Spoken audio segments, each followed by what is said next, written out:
नमस्कार विद्यार्थी मित्रांनो. मागील तासाला आपण पेपर 3 मधील लेसन नंबर 4 बॅटरी या भागाविषयी माहिती घेत होतो. यामध्ये आपण बॅटरीचे कार्य, त्याचप्रमाणे बॅटरीपासून मिळणाऱ्या प्रवाहाचा उपयोग मोटार गाड्यांवरील कोणत्या कोणत्या साधनांसाठी केला जातो याबद्दलची माहिती पाहिली. त्याचप्रमाणे बॅटरीचे प्रकार आणि बॅटरीच्या विविध भागांची माहिती आपण मागील तासाला पाहिली. या लेसन मधील पुढील भाग आपण पाहणार आहोत तो म्हणजे ड्रायसेल बॅटरी. इथे तुम्हाला ड्रायसेल बॅटरी दिसते आहे. तर ड्रायसेल बॅटरी ही रासायनिक ऊर्जेचे रूपांतर विद्युत ऊर्जेत करते.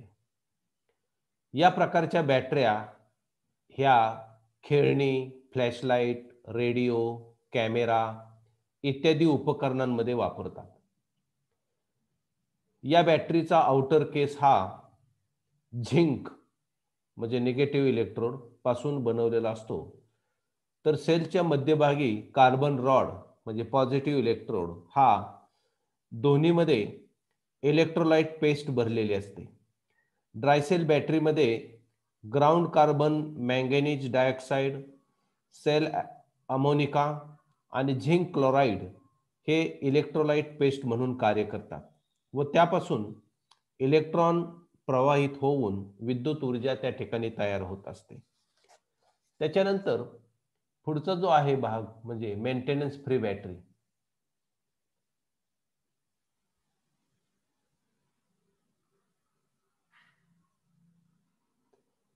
मेंटेनन्स फ्री बॅटरीमध्ये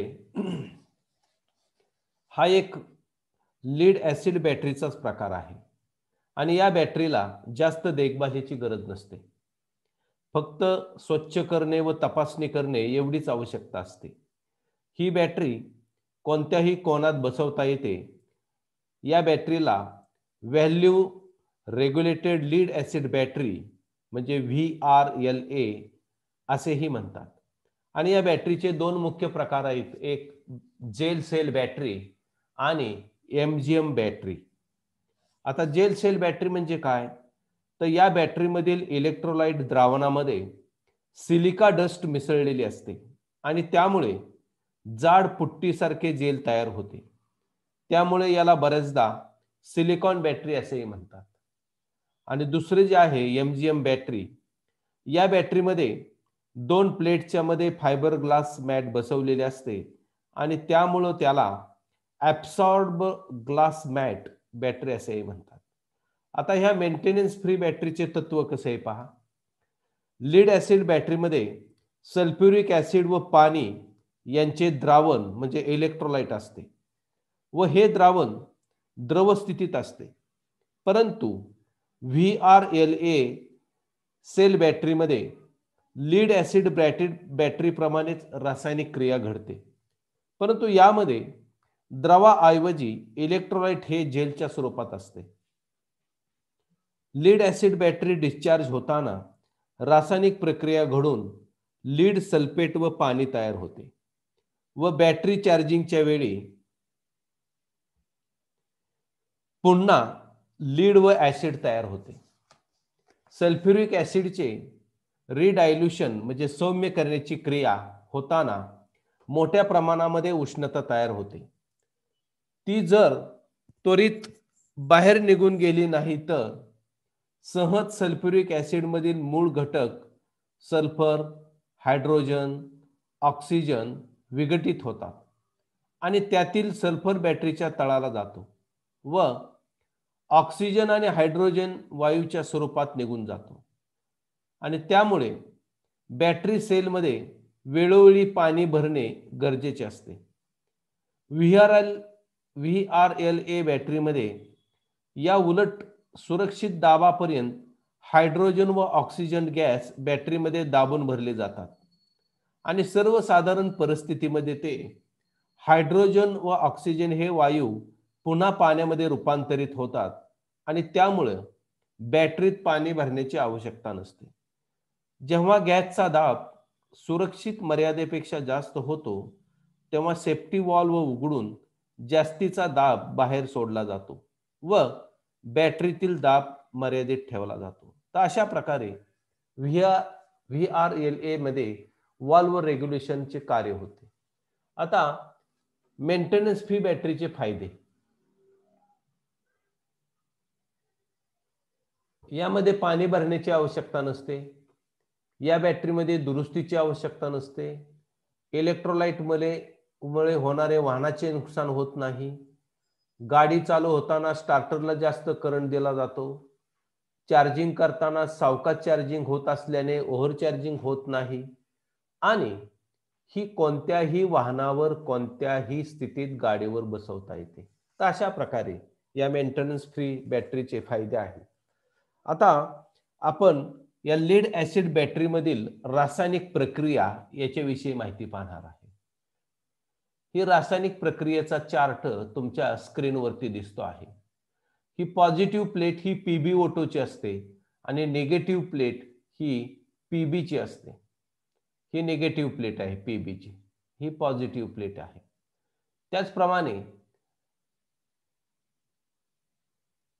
चार्जिंग करण्याच्या वेळेस प्रक्रिया काय घडते त्याची एक आकृती तुमच्या स्क्रीनवरती दिसते आहे. म्हणजेच ह्या आकृतीवरून बॅटरी चार्जिंग आणि डिस्चार्जिंग होताना त्याच्यामध्ये कोणत्या प्रकारची रासायनिक प्रक्रिया घडते ते आपण पाहूया. आता ज्यावेळी बॅटरीतून विद्युत प्रवाह घेतला जातो, म्हणजे ही पहिली आकृती पहा. इथं लॅम्प लावलेला दिसतोय. लॅम्प लावला म्हणजे ह्या बॅटरीतनं काय केला जातो, विद्युत प्रवाह घेतला जातो, म्हणजेच बॅटरी डिस्चार्जिंग व्हायला सुरुवात होते. ठीक आहे. तर ज्यावेळी बॅटरीतून विद्युत प्रवाह घेतला जातो त्यावेळी या सल्फ्युरिक ऍसिडचं विघटन होतं. सल्फ्युरिक ऍसिड हे H2SO4 ही त्याची रासायनिक संज्ञा आहे. तर या सल्फ्युरिक ऍसिडचे विघटन होऊन त्यापासून H2 आणि SO4 हे आयन वेगळे होतात. यापैकी हायड्रोजन हा जो वायू आहे, हायड्रोजन हा जो घटक आहे किंवा आयन आहे, हा या लेड पेरॉक्साइड पाशी मुक्त होतो. PbO2 पाशी मुक्त होतो. हा जो H2 आहे त्या PbO2 पाशी मुक्त होतो आणि त्याचे रूपांतर प्रथम लीड ऑक्साइड म्हणजे PbO मध्ये होऊन ते सल्फ्युरिक ऍसिड बरोबर मिसळून लेड सल्फेट मध्ये रूपांतर होते. म्हणजेच पॉझिटिव्ह प्लेट ही PbSO4 ची बनते डिस्चार्जिंगच्या वेळेस, बरं का. आणि या प्रक्रियेत पाणी तयार होते. म्हणजेच पहा, ह्याच्यामधला ऑक्सिजन या हायड्रोजन पाशी येऊन मुक्त होतो, त्यामुळे हे H2 आणि हा ऑक्सिजन म्हणजे इथं मध्ये काय तयार होतंय, पाणी तयार होते. त्याचप्रमाणे इकडचा जो अलग झालेला जो सल्फेट ग्रुप आहे तो निगेटिव्ह प्लेटकडे येतो, त्यामुळे निगेटिव्ह प्लेट सुद्धा कशाची होते, PbSO4 ची होते. तर सल्फ्युरिक ऍसिडच्या विघटनाने अलग झालेला सल्फेट ग्रुप हा निगेटिव्ह प्लेटच्या Pb पाशी मुक्त होऊन त्याचे सुद्धा या PbSO4 मध्ये रूपांतर होते. आणि अशा प्रकारे दोन्ही प्लेटचे रूपांतर लेड सल्फेट मध्ये होऊन त्या पांढुरक्या रंगाच्या दिसतात व पाण्याचा अंश वाढल्याने इलेक्ट्रोलाइटची विशिष्ट घनता कमी होते, म्हणजे मध्ये पाणी तयार होतं आणि या प्रक्रियेत आपल्याला विद्युत ऊर्जा मिळते. ठीक आहे. आता जेव्हा चार्ज करण्यासाठी सेलमधून विद्युत प्रवाह पाठवला जातो, म्हणजे आता पहा चार्जिंग करताना काय घडतंय. आता मोटार गाडीवरती बॅटरी असते, त्यामुळे मोटार गाडीवरती जनरेटर किंवा अल्टरनेटर हा विद्युत प्रवाह तयार करण्यासाठी बसवलेला असतो आणि त्याला इंजिनकडून काय केलं जातं, ऑपरेट केलं जातं. आणि ज्यावेळी या जनरेटरला इंजिनकडून फिरवलं जातं त्यावेळी त्याच्यामधून विद्युत प्रवाह तयार होतो. ठीक आहे. आणि विद्युत प्रवाह तयार झाल्यानंतर तो हा बॅटरीला दिला जातो. हा विद्युत प्रवाह तयार झाल्यानंतर तो बॅटरीकडे पाठवला जातो.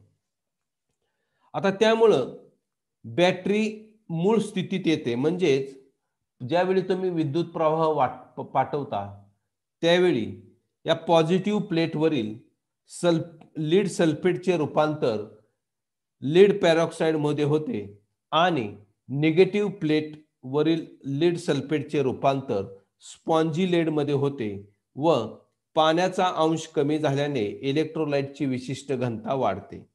तर अशा प्रकारे पूर्ण चार्ज बॅटरीच्या प्रत्येक सेलचे व्होल्टेज 2.2 व्होल्ट इतके असते व इलेक्ट्रोलाइटची स्पेसिफिक ग्रॅव्हिटी ही 1.200 ते 1.300 एवढी असते.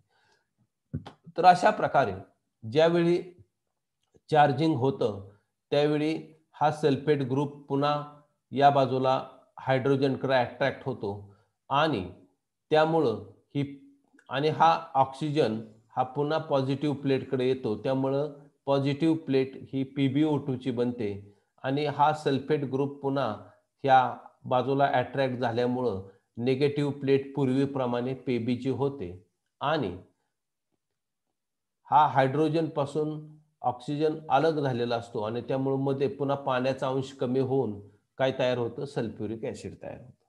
तर अशा प्रकारे या बॅटरीमधली रासायनिक प्रक्रिया घडून येत असते. आता बॅटरी चार्जिंगचे प्रकार, बॅटरी चार्जिंग व त्याचे प्रकार पाहणार आहोत. आता मोटार गाडीवरील बॅटरी चार्ज स्थितीत राहण्यासाठी चार्जिंग सिस्टीमची व्यवस्था केलेली असते. परंतु काही कारणांमुळे बॅटरी डिस्चार्ज झाल्यास बॅटरी चार्जरच्या साध्या बॅटरी चार्ज करावी लागते. बॅटरी चार्जिंगसाठी AC प्रवाहाचे DC प्रवाहात रूपांतर करून घ्यावे लागते. यासाठी टंगर टाइप चार्जर किंवा रेक्टिफायर चार्जरचा उपयोग होतो. आता बॅटरी चार्जिंगच्या दोन पद्धती आहेत. एक कॉन्स्टंट करंट चार्जिंग आणि दुसरी कॉन्स्टंट व्होल्टेज चार्जिंग. त्याच्या आकृत्या तुमच्या स्क्रीनवरती समोर आहेत. आता कॉन्स्टंट करंट चार्जिंगची आपण पहिली माहिती घेऊया. आता ह्या पहिल्या आकृतीमध्ये नीट लक्ष द्या की कॉन्स्टंट करंट चार्जिंग मध्ये नवीन बॅटरी अगदी पहिल्यांदा चार्ज करायची असते किंवा बॅटरीची चार्ज स्थिती माहिती नसेल त्यावेळी चार्जिंगची ही पद्धत उपयोगात आणतात. या चार्ज पद्धतीमध्ये अनेक बॅटरीज एकमेकास सिरीज मध्ये, इथं तुम्हाला अनेक बॅटरी दिसत आहेत, इथं अनेक बॅटरीज पहा, 1 2 3 4 आणि 5 या अनेक बॅटरीज सिरीज मध्ये जोडून म्हणजेच एका बॅटरीचे पॉझिटिव्ह टर्मिनल दुसऱ्या बॅटरीच्या निगेटिव्ह टर्मिनलला जोडून एकदम चार्ज करता येतात. आता बॅटरी चार्जरवरील ॲमीटर हा चार्जिंग प्रवाहाची किंमत दाखवतो. आता चार्जिंग रेट किती ठेवायचा या संबंधी त्या बॅटरीच्या कंपनीने सूचना केलेली असते. परंतु चार्जिंग करंट किती ठेवायचा हे माहीत नसल्यास त्या बॅटरी सेल मधील प्रत्येक पॉझिटिव्ह प्लेटला 1 एम्पियर याप्रमाणे सेल मधील पॉझिटिव्ह प्लेटच्या संख्ये इतका चार्जिंग रेट ठेवावा. चार्जिंगच्या या पद्धतीने बॅटरी चार्जिंगसाठी ठराविक परंतु अधिक वेळ लागतो. आता दुसरी जी पद्धत आहे ती कॉन्स्टंट व्होल्टेज चार्जिंग. आता मोटार गाडीवर अल्टरनेटर किंवा डायनोमोच्या सहाय्याने होणारे बॅटरी चार्जिंग हे या पद्धतीने होत असते. कॉन्स्टंट व्होल्टेज या पद्धतीने बॅटरी चार्जिंगच्या या पद्धतीत चार्जिंगसाठी विजेचा दाब कायम ठेवला जातो आणि त्यामुळं बॅटरी चार्जिंगला लावल्यानंतर सुरुवातीपासून प्रवाह म्हणजे करंट अधिक असतो व बॅटरी जसजशी चार्ज होऊ लागते तसतसा हा प्रवाह कमी होऊ लागतो. बॅटरी चार्ज होत असताना इलेक्ट्रोलाइटचे तापमान हे 110 डिग्री फॅरेनहाइटच्या वर जाणार नाही याची काळजी घ्यावी लागते. या पद्धतीने बॅटरी चार्ज करण्यासाठी कॉन्स्टंट करंट पद्धतीपेक्षा निम्मा वेळ पुरेसा आहे. एकापेक्षा अनेक बॅटरी चार्ज करायच्या असतील तर त्या एकमेकास पॅरलल पद्धतीनं म्हणजे या पद्धतीनं जोडाव्या लागतात. म्हणजे सगळे पॉझिटिव्ह टर्मिनल एका बाजूला बॅटरीचे सगळे निगेटिव्ह टर्मिनल एका बाजूला. तर अशा प्रकारे या बॅटरी चार्जिंगचे प्रकार आहेत. त्यानंतर हाय रेट चार्जर. आता बॅटरी जर कमी वेळात चार्ज करण्यासाठी आजकाल हाय रेट चार्जर वापरतात. त्याची आकृती तुम्हाला स्क्रीनवरती दिसते आहे. या प्रकारच्या चार्जरकडून 40 ते 50 एम्पियर चार्जिंग रेटने 12 ते 15 मिनिटात बॅटरी फुल चार्ज करता येते. बॅटरी चार्जिंगला लावते वेळी आपणास पाहिजे तसा हाय चार्जिंग रेट सेट करता येतो आणि अशा प्रकारच्या चार्जरच्या साहाय्याने बॅटरी चार्ज करताना इलेक्ट्रोलाइटचं तापमान हे 52 डिग्री सेंटीग्रेड पेक्षा जास्त वाढणार नाही याची आपल्याला काळजी घ्यायची आहे. आता पुढचं जे आहे ते ट्रिकल चार्जिंग. ट्रिकल चार्जिंगची आकृती इथं तुम्हाला स्क्रीनवरती दिसते आहे. आता ही ट्रिकल चार्जिंग कधी करायचं पहा, तर उपयोगात नसलेल्या बॅटरीज स्टोअरमध्ये ठेवाव्या लागतात व तातडीच्या कामासाठी त्या नेहमी पुन्हा चार्ज ठेवाव्या लागतात. बॅटरी जर निकामी ठेवली तर हळूहळू तिचा दाब कमी होऊ लागतो. यासाठी ती अधूनमधून 1 ते 2 एम्पियर चार्जिंग रेटने चार्ज करावी लागते. चार्जिंगच्या या पद्धतीला ट्रिकल चार्जिंग असं म्हणतात आणि अशा पद्धतीने बॅटरी कायम फुल चार्ज स्थितीत राहून ते आपल्याला कोणत्याही वेळी वापरता येते. ठीक आहे. त्यानंतर पुढचा भाग येतो म्हणजे बॅटरीची तपासणी. आता बॅटरीची तपासणी का करायची, तिचा उद्देश काय आहे? तर पहिला उद्देश आहे बॅटरी किती चार्ज आहे ते पाहणे, पूर्ण चार्ज बॅटरीचे ओपन सर्किट व्होल्टेज तपासणे, क्रँकिंग करते वेळी बॅटरीचे व्होल्टेज किती आहे हे तपासणे, बॅटरी प्लेट खराब आहेत का ते तपासणे आणि मग ही बॅटरीची या प्रकारे तपासणी करताना बॅटरीच्या वरील जर आपल्याला उद्देश हे साध्य करायचे असतील तर बॅटरीच्या आपल्याला खालीलप्रमाणे तपासण्या कराव्या लागतात. त्याच्यामध्ये स्पेसिफिक ग्रॅव्हिटी टेस्ट आहे, ओपन होल टेस्ट आहे, हाय डिस्चार्ज टेस्ट आहे आणि कॅडमियम टेस्ट आहे. तर सुरुवातीला आपण स्पेसिफिक ग्रॅव्हिटी टेस्ट पाहूया. बॅटरीची चार्जड अथवा डिस्चार्जड अवस्था त्या बॅटरी सेलमधील इलेक्ट्रोलाइटची विशिष्ट घनता मोजून सांगता येते. त्यासाठी या हायड्रोमीटरचा उपयोग करतात. तुमच्या स्क्रीनवरती ही हायड्रोमीटरची आकृती दिसते आहे. हायड्रोमीटरच्या साहाय्याने त्या बॅटरीतील इलेक्ट्रोलाइटची विशिष्ट घनता मोजून बॅटरीची स्थिती आपल्याला ठरवावी.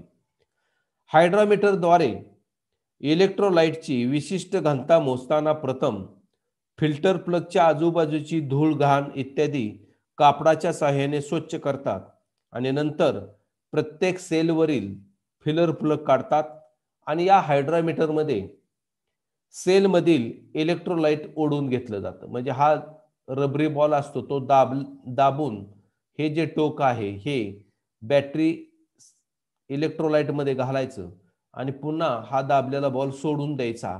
त्यामुळे बॅटरीतलं सोल्युशन त्या आतमध्ये त्या ठिकाणी सक केलं जातं.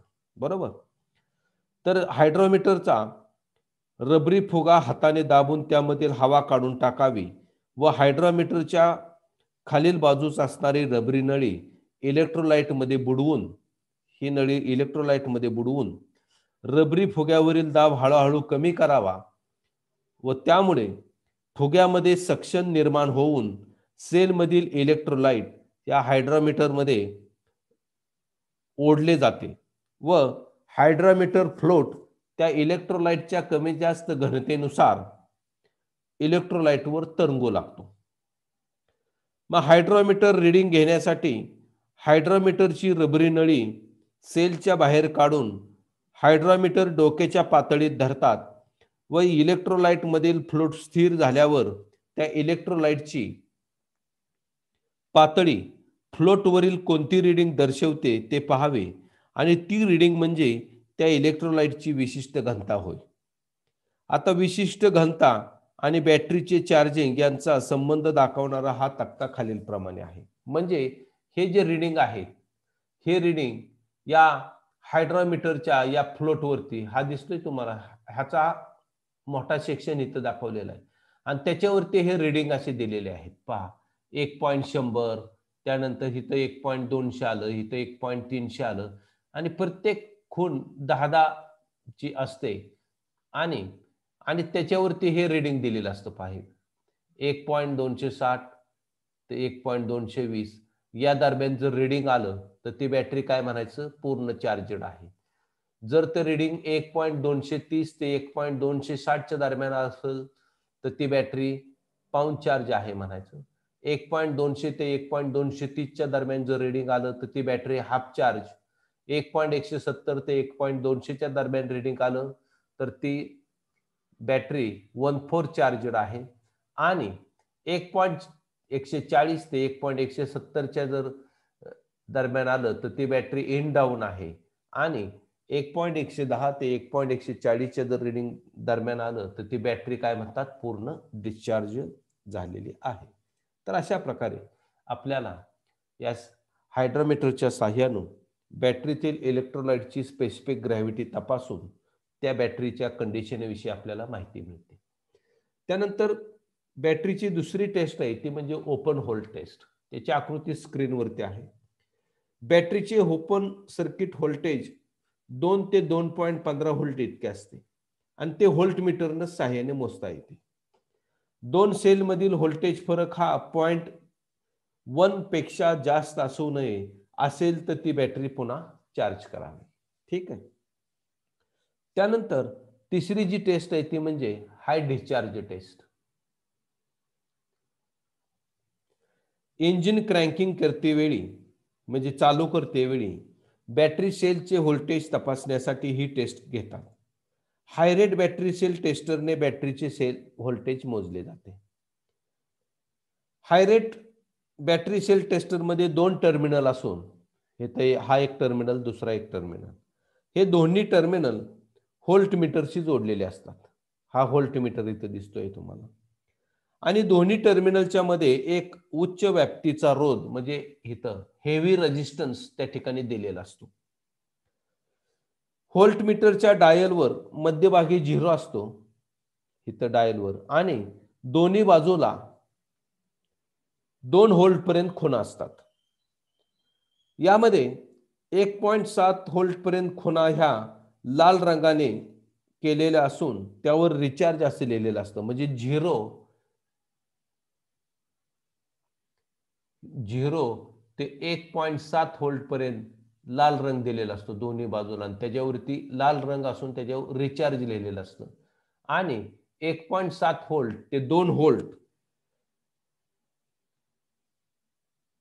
पर्यंतच्या खुणा या हिरव्या रंगाने केलेल्या असून त्या खाली ओके लिहिलेलं असतं.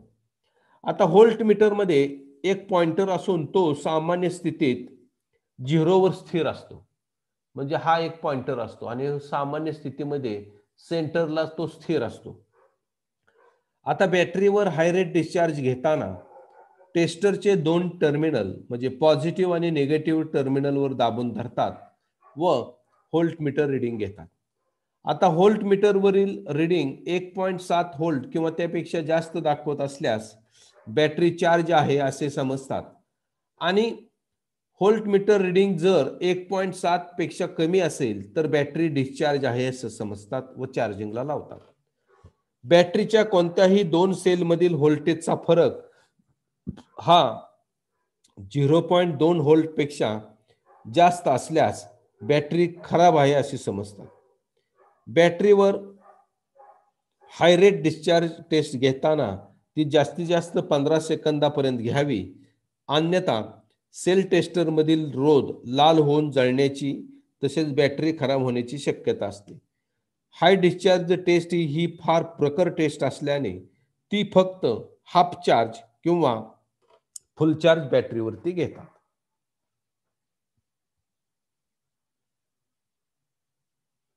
त्यानंतर चौथी जी टेस्ट आहे ती म्हणजे कॅडमियम टेस्ट. त्याची आकृती तुमच्या स्क्रीनवरती दिसते आहे. आता ही कॅडमियम टेस्ट कशासाठी वापरायची, तर बॅटरीच्या प्लेट्स खराब आहेत की नाही हे तपासण्यासाठी ही टेस्ट घेतात.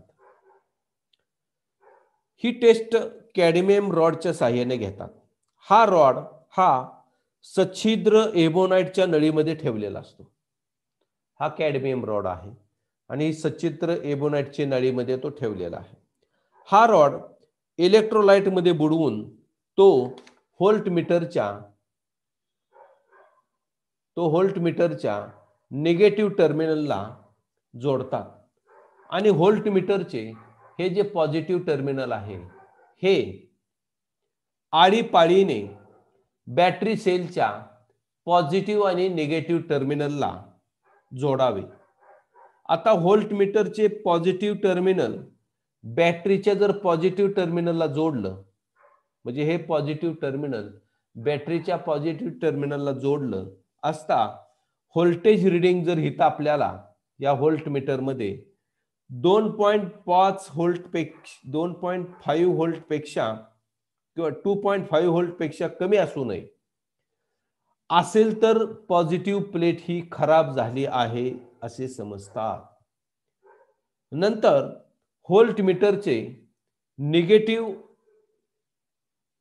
व्होल्टमीटरचे पॉझिटिव्ह टर्मिनल हे त्या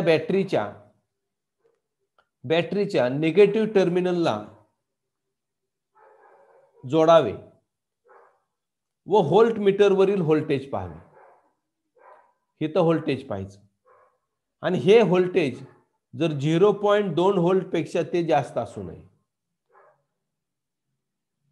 असेल तर निगेटिव्ह प्लेट काय खराब आहे असे समजावे. ठीक आहे, म्हणजे व्होल्टमीटरची पॉझिटिव्ह वायर बॅटरीच्या पॉझिटिव्ह टर्मिनलला जोडले असता जर इथलं रिडिंग 2.5 व्होल्टपेक्षा कमी येता उपयोगाचं नाही. जर येत असेल तर बॅटरीची पॉझिटिव्ह प्लेट खराब आहे समजतात.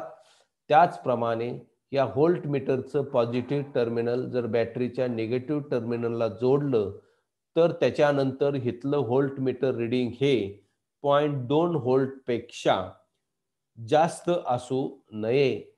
असेल तर निगेटिव्ह प्लेटा खराब आहेत असे समजावे. ठीक आहे, तर अशा प्रकारे बॅटरीच्या पॉझिटिव्ह किंवा निगेटिव्ह प्लेट खराब आहेत का नाही हे तपासण्यासाठी कॅडमियम टेस्ट वापरतात. त्यानंतर या लेसन मधला शेवटचा भाग आहे तो म्हणजे बॅटरीच्या चुकीच्या हाताळणीचा पर्यावरणावर होणारा परिणाम. आता बॅटरी जर चुकीच्या पद्धतीने हाताळली तर तिचा खालीलप्रमाणे पर्यावरणावरती परिणाम होतो. एक, इलेक्ट्रोलाइट हे जास्त गंजधारक व स्फोटक असल्याने व ते योग्य प्रमाणात नसल्याने त्याचा पर्यावरणावरती दुष्परिणाम होतो. बॅटरी ओव्हरचार्जिंगमुळे विषारी वायू बाहेर पडतात, त्याचा पर्यावरणावरती परिणाम होतो. तिसरं, बॅटरी पॅकिंग व्यवस्थित नसल्याने त्याचा परिणाम आग लागणे, ऍसिड जळाल्यामुळे पर्यावरणाचे नुकसान होते. त्याचप्रमाणे बॅटरी जास्त काळ डिस्चार्ज राहिल्यास रासायनिक अभिक्रिया घडून पर्यावरणास हानिकारक पदार्थ व गॅसेस बाहेर फेकले जातात. आणि त्याचप्रमाणे बॅटरी सेलमध्ये इलेक्ट्रोलाइट टॉपअप नसल्यामुळे परिणामी बाहेर पडणारा हायड्रोजन वायू पर्यावरणास हानिकारक ठरतो. अशा प्रकारे बॅटरीच्या चुकीच्या हाताळणीचा पर्यावरणावरती होणारा परिणाम आपण पाहिलेला आहे. या ठिकाणी हा लेसन संपलेला आहे. धन्यवाद.